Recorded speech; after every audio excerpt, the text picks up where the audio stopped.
regaló la emoción que sentí al ver nacer a mi primer hermano.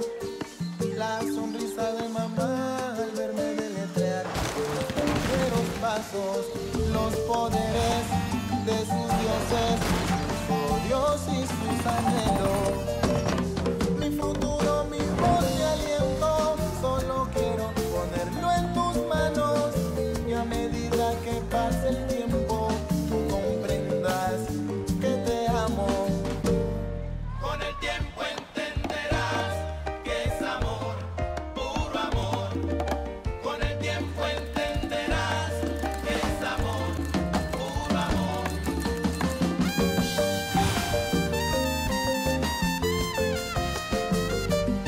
Con el tiempo entenderás que es amor, puro amor.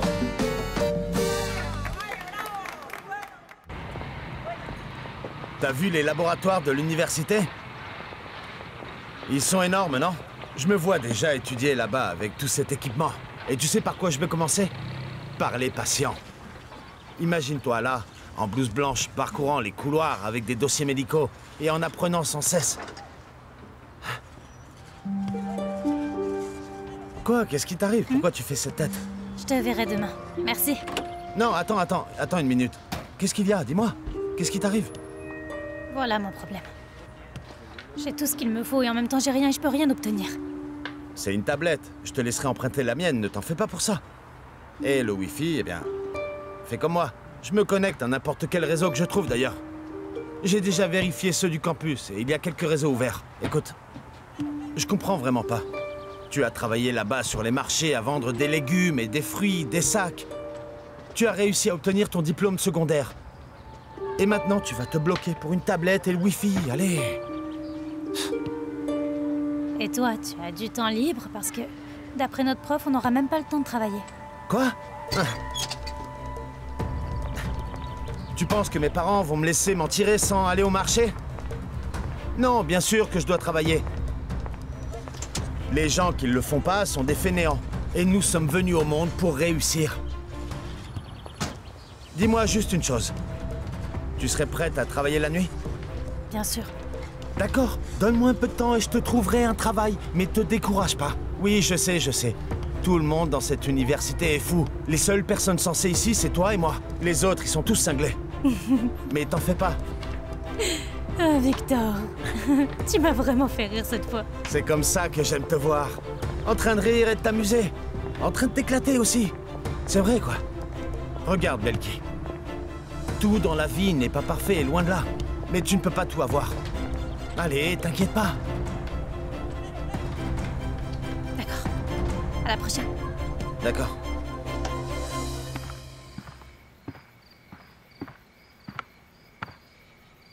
Tiens. La soupe exactement comme tu l'aimes. Merci beaucoup.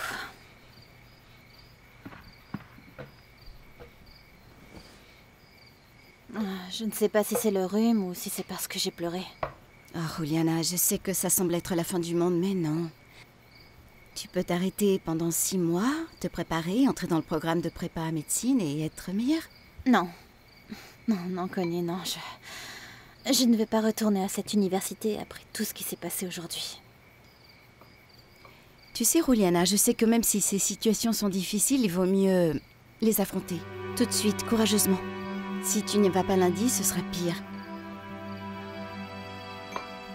Je sais. Pardonne-moi. Je t'en supplie, pardonne-moi, d'accord? Je t'ai dit beaucoup de choses, parfois des bêtises, mais tu sais, je ne pense vraiment pas que devenir biologiste soit si mauvais. T'en fais pas, ma chérie. Et ce garçon qui insistait, disant que j'inventais qu'elle n'était pas médecin.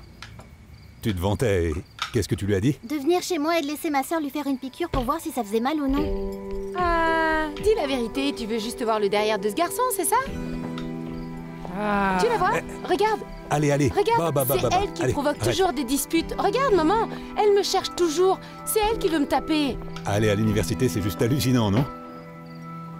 Je vais pas dire le contraire. Ah, cette expérience est tellement nouvelle pour moi. Et tu as passé les appels que tu devais passer? Oui, maman, je m'en occupe. désolée. Maman, la soupe est très bonne, mais je suis tellement fatiguée. Je veux juste dormir, tu vois? Vas-y, ma chérie. Si je pouvais me vanter, je le ferais aussi.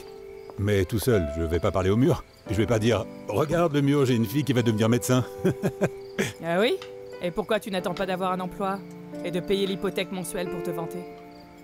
Tu ne supportes pas de voir quelqu'un heureux, hein?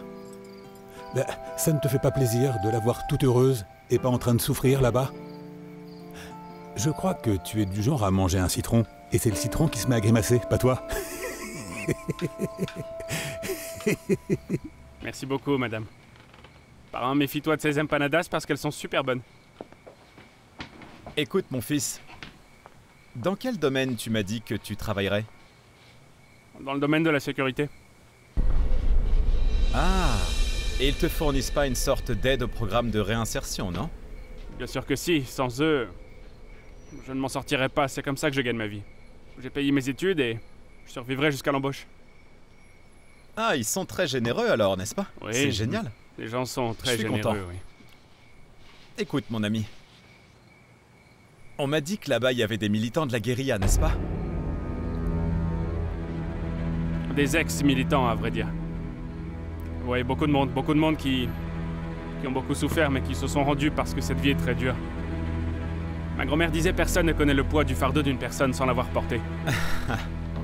Les dictons des grands-mères. Et en parlant de famille, mon fils, tu ne vas pas revoir ton père ou quoi? Pourquoi faire? Pour qu'il me frappe et me livre à nouveau? Je sais qu'il est difficile à gérer, mais il t'aime, mon gars. Dans ce cas, je préférerais qu'il ne m'aime pas. Écoute, je vais bien. Je progresse dans la vie et dès que j'en aurai l'occasion, j'étudierai. Cette ville, c'est un vrai congélateur.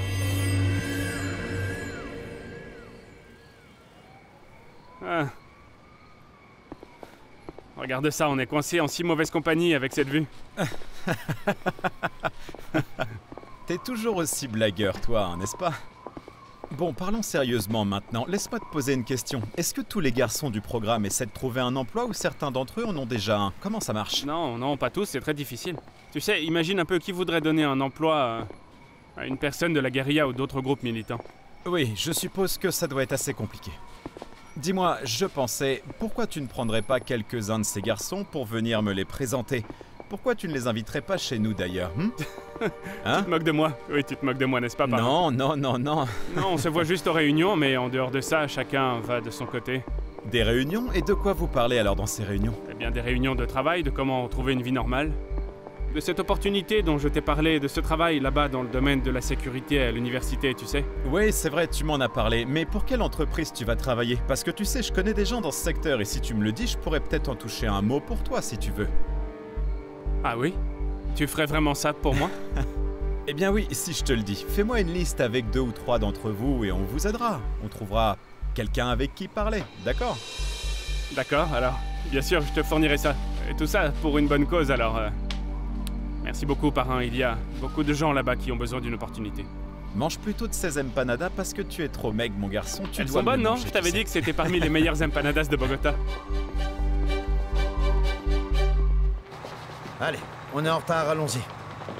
Attendez, monsieur, on ne peut pas encore partir, il nous manque une personne. Non, s'ils sont pas là, ils doivent rester, allez. Mais nous devrions... Non, si vous voulez, vous restez. Non, monsieur. On y va.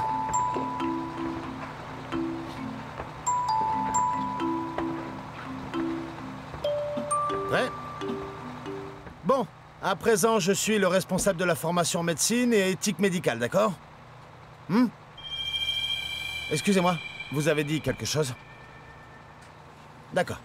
Le but de l'excursion est que vous ayez tous un premier aperçu de ce que sera votre vie dans quelques années, compris?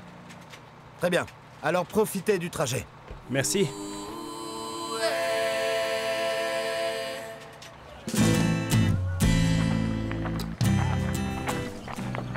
D'accord. Commençons rapidement et ne perdons pas de temps. Non, merci beaucoup. Bon, allons-y vite. L'idée est que nous voyons comment cela fonctionne dès le début, d'accord? Alors essayons de rester ensemble pendant la visite. Allez. Bien, chaque fois que vous serez fatigué d'étudier la chimie, la bio, l'anatomie, la physiologie, vous vous retrouverez face à face avec votre profession. Lorsque vous serez en zone rurale, et que vous serez médecin, alors les gens mettront leur vie entre vos mains, leur santé, et vous serez prêt et apte à les soigner, les comprendre, leur donner un pronostic, n'est-ce pas? Dans un village, un médecin est tout, et doit être prêt à tout. Ici, les diplômes ont peu d'importance, ainsi que les publications que vous avez faites. Ici, seul compte le courage. Docteur, qu'est-il arrivé ici? Pourquoi il y a autant de blessés? Eh bien, 3 choses se sont passées cette semaine. Le week-end, le jour de paix, le jour férié.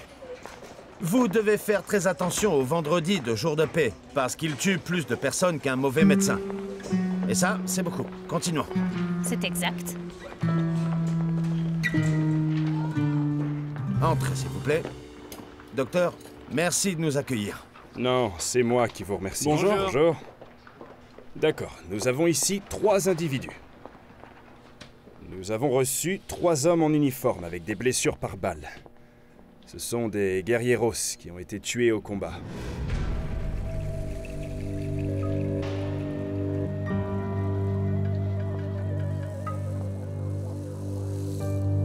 Nous avons un rapport de 4 guerrilleros tués au combat. L'idée est que nous allions voir si la procédure adéquate a été suivie.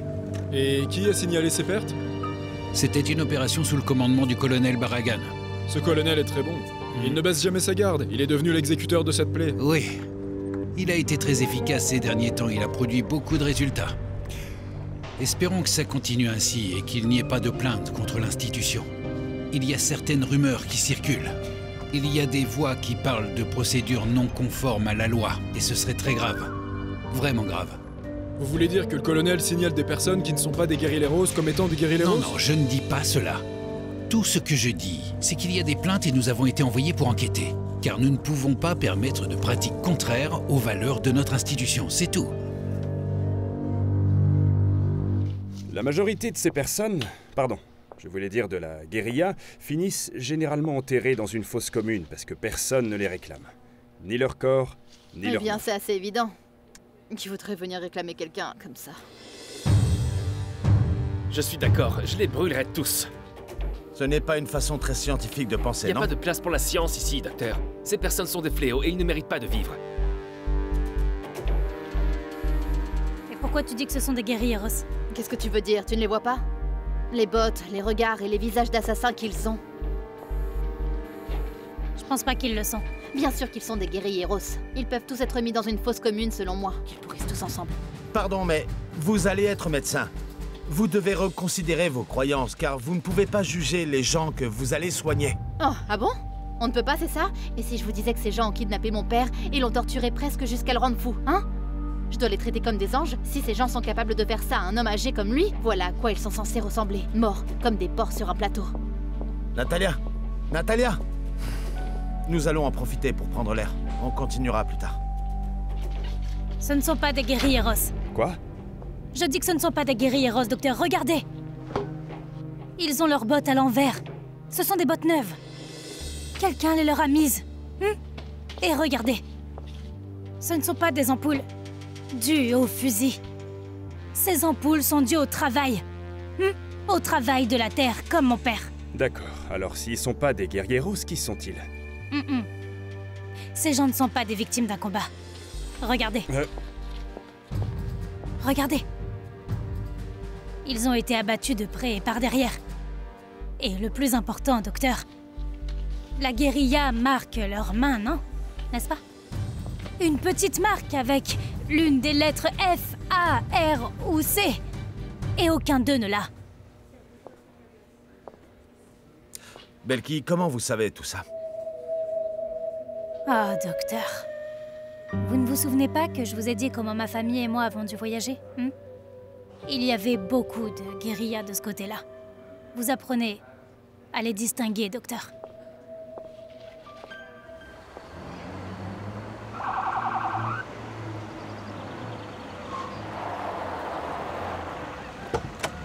Eh bien, j'ai trouvé les paroles de cette fille très convaincantes.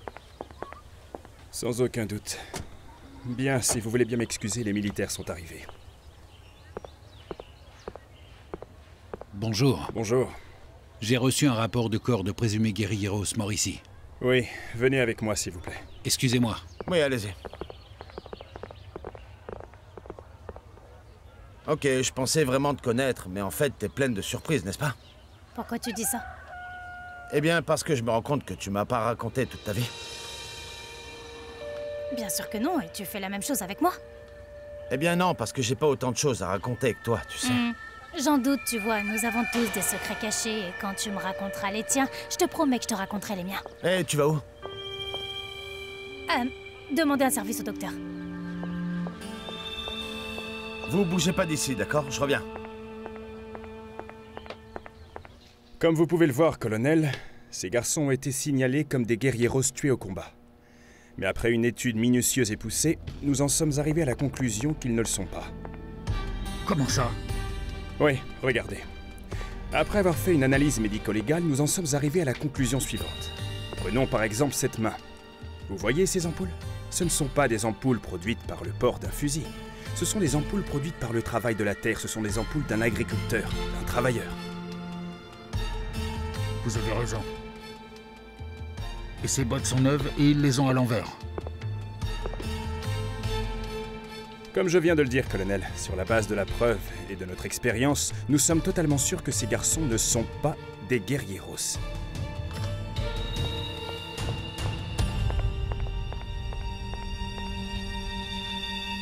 Ces garçons n'ont pas été tués au combat. Grâce à Dieu, ils n'ont pas été enterrés. Mais écoutez-moi, docteur. Ces cadavres font maintenant partie d'une enquête officielle, donc il est absolument interdit de les enterrer, est-ce clair? Oui, colonel.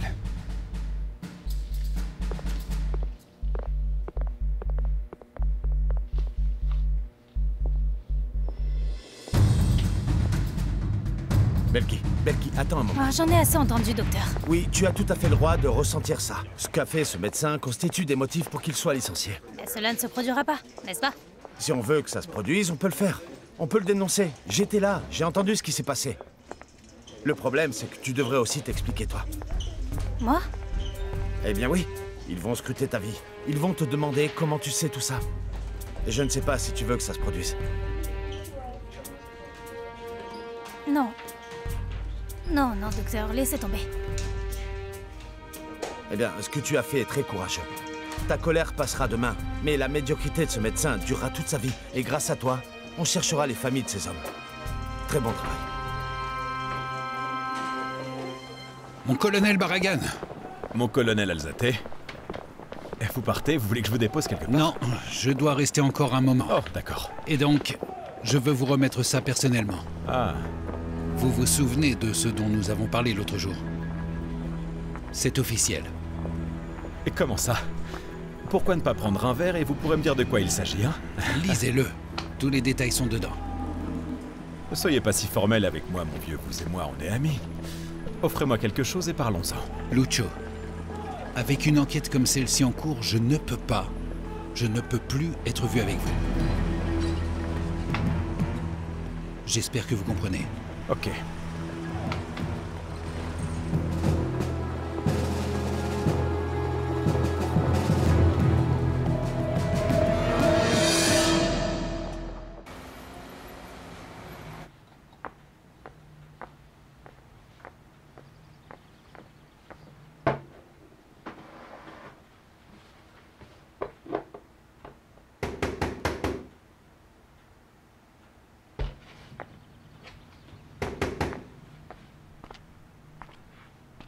Qui est-ce? Détends-toi, ça doit être à propos de l'annonce que j'ai mise à la pharmacie. Quelle annonce, maman? Bonjour. Bonjour, c'est ici que le médecin fait des injections. Oui, madame, entrez.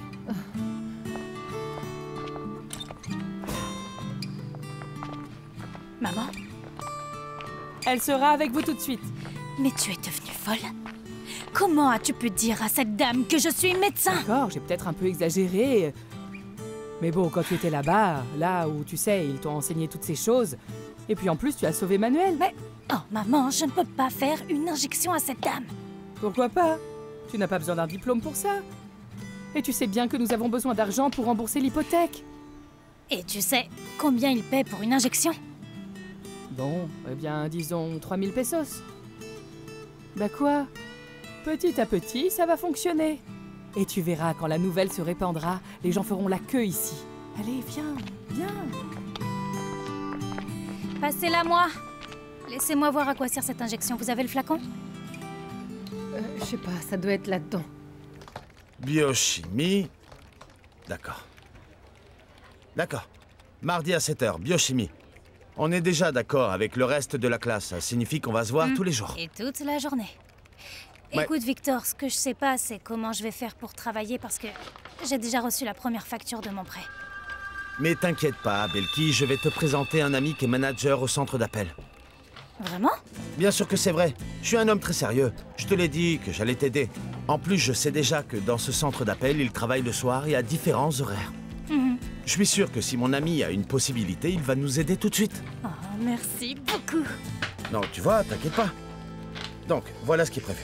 Lundi... Alors, je vais vous expliquer comment se passe le travail ici. Par tranche horaire, vous voyez?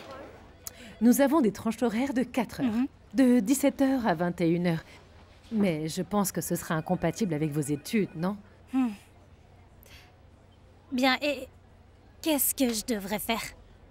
Ce que vous devrez faire, c'est d'appeler les clients, de leur rappeler de régler la facture de leur carte de crédit et obtenir une date exacte pour qu'ils finalisent le paiement de cette facture.